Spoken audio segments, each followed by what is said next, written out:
BJP के इस प्रचंड बहुमत में देवरिया से बीजेपी के जीते हुए विधायक शलमणि त्रिपाठी जी हमारे साथ हैं। सर, इस जीत को कैसे देख रहे हैं, क्योंकि विपक्ष ने तमाम लामबंदियां की, एमवाई फैक्टर भी बताया गया, कैसे देख रहे हैं? देखिए, एक ही फैक्टर चला। माननीय मोदी जी के नेतृत्व में माननीय योगी जी का काम, गरीब कल्याण की योजनाएं, घर घर तक राशन, घर घर तक शौचालय और मुफ्त इलाज, और दूसरी तरफ समाजवादी पार्टी की गुंडागर्दी और अराजकता। जिस तरह से समाजवादी पार्टी ने पूरे चुनाव को माफिया बनाम उत्तर प्रदेश करने का प्रयास किया, दंगाई बनाम उत्तर प्रदेश करने का प्रयास किया।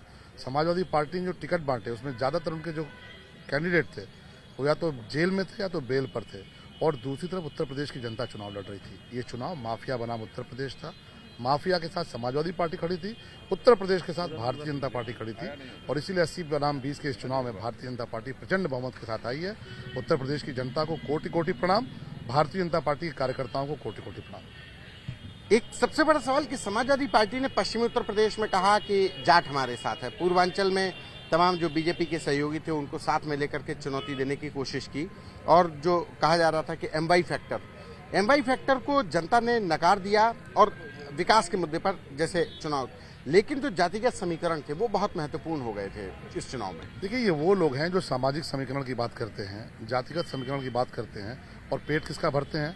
समाजवादी पार्टी के जितने नेता हैं पूरा खानदान मौज मारता है, और बाकी जो उनके छुटभैया दल थे जो उनके साथ जाकर खड़े हो गए थे, जो मुख्तार के शिष्य थे, वो किसके लिए लाल बत्ती मांगते थे योगी जी की सरकार में? 28 के 28 लाल बत्ती मांगते थे अपने बेटे के लिए, भतीजे के लिए, रिश्तेदारों के लिए।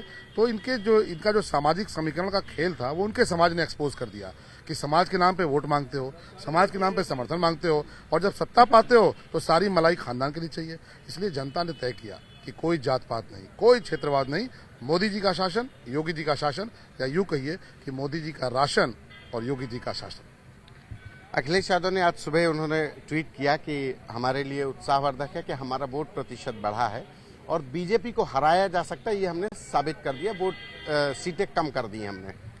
मैं तो इतना ही कहूंगा कि अखिलेश यादव जी रिटायरमेंट प्लान अपना ले लें, क्योंकि उनको पता है कि अब भारतीय जनता पार्टी को उत्तर प्रदेश से हरा नहीं पाएंगे, हटा नहीं पाएंगे। जितने तरह के कुत्सित प्रयास हो सकते हैं समाजवादी पार्टी ने किए, और आखिर के चरणों में जब आपने एग्जिट पोल दिखाया तो आप पर भी सवाल उठाया गया। ये कहा कि भाजपा से मिले हुए हैं। आखिर के 3 दिनों में उत्तर प्रदेश को हिंसा और अराजकता की आग में झोंकने का जो महापाप समाजवादी पार्टी ने किया है, उस महापाप का निर्णय जनता ये सुनाएगी कि अगले 25-30 सालों तक समाजवादी पार्टी की बोहनी नहीं होने वाली है। धन्यवाद। ये हमारे साथ शलमणि त्रिपाठी देवरिया से जीते विधायक, जिनका दावा है कि अब आने वाले 20 से 25 सालों तक समाजवादी पार्टी के लिए बोहनी नहीं होगी। कैमरा पर्सन संजय के साथ संतोष कुमार, आज तक।